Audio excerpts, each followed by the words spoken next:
ಮುಸಲ್ಮಾನ್ ಬಾಂಧವರ ಪವಿತ್ರ ರಂಜಾನ್ ಹಬ್ಬ ಮಾಸಾಚರಣೆ ನಡೀತಾ ಇದೆ. ಭಾಳ ಶ್ರದ್ಧಾಭಕ್ತಿಯಿಂದ ಇಲ್ಲಿ ಭಾಳಷ್ಟು ಜನ ಮಾಡ್ತಾ ಇರೋಂಥದ್ದು ನೋಡಲಿಕ್ಕೆ ಸಿಗುತ್ತೆ. ಅದೇ ರೀತಿ ಸ್ವಲ್ಪ ತಡ ರಾತ್ರಿ ಸಾಯಂಕಾಲ ಸ್ವಲ್ಪ ಕ್ರೌಡ್ ಮೂವ್ಮೆಂಟ್ ಜಾಸ್ತಿ ಇದೆ. ಅದ್ರ ಬಗ್ಗೆ ಎಲ್ಲ ನಮ್ಮ ಅಧಿಕಾರಿಗಳು ಸ್ವಲ್ಪ ಅಲ್ಲಲ್ಲಿ ಚೆಕ್ ಪೋಸ್ಟ್ ಹಾಕುವಂಥದ್ದು ಮತ್ತು ಸಿಬ್ಬಂದಿಗಳ ನಿಯೋಜನೆ ಮಾಡೋದ್ರ ಮುಖಾಂತರ ಯಾವುದೇ ಒಂದು ಅಹಿತಕರ ಘಟನೆ ನಡೆಯೋದ ರೀತಿ ಮುಂಜಾಗ್ರತಾ ಕ್ರಮ ಕೈಗೊಂಡಿದ್ದಾರೆ. ಅದ್ರ ಜೊತೆಗೆ ಇವತ್ತು ಶಬೆ ಕದರ್ ಅಂತ ಒಂದು ನಮ್ಮ ಶಿವರಾತ್ರಿ ರೀತಿಯಲ್ಲಿ ಜಾಗರಣೆ ಕಾರ್ಯಕ್ರಮ ಮುಸಲ್ಮಾನ್ ಬಾಂಧವರದಿದೆ.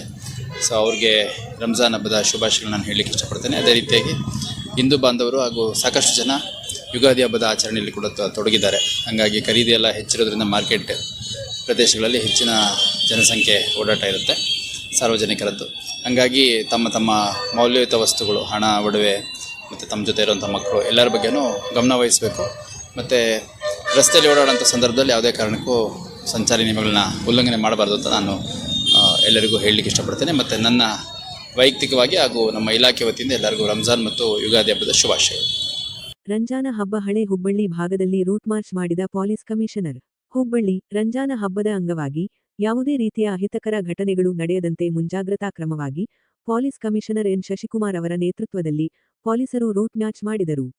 ಹೌದು, ಇಂದು ಹಳೆ ಹುಬ್ಬಳ್ಳಿ ಭಾಗದ ಸದರ ಸೋಪಾ, ಕಸಾಯಿಮಲ್ಲ, ಜಂಗಲಪೇಟ್ ಸೇರಿದಂತೆ ಹಲವಾರು ಏರಿಯಾಗಳಲ್ಲಿ ಪೊಲೀಸ್ ಕಮಿಷನರ್ ಎನ್ ಶಶಿಕುಮಾರ್ ಅವರು ರೂಟ್ ಮ್ಯಾಚ್ ಮಾಡಿ ಯಾವುದೇ ರೀತಿಯ ಅಹಿತಕರ ಘಟನೆಗಳು ನಡೆಯದಂತೆ ಮುಸ್ಲಿಂ ಮುಖಂಡರಿಗೆ ತಿಳಿ ಹೇಳಿದರು. ಅಷ್ಟೇ ಅಲ್ಲದೆ ಶಾಂತ ರೀತಿಯಲ್ಲಿ ರಂಜಾನ ಹಬ್ಬವನ್ನು ಆಚರಿಸಿ ಎಂದು ಸಲಹೆ ನೀಡಿದರು.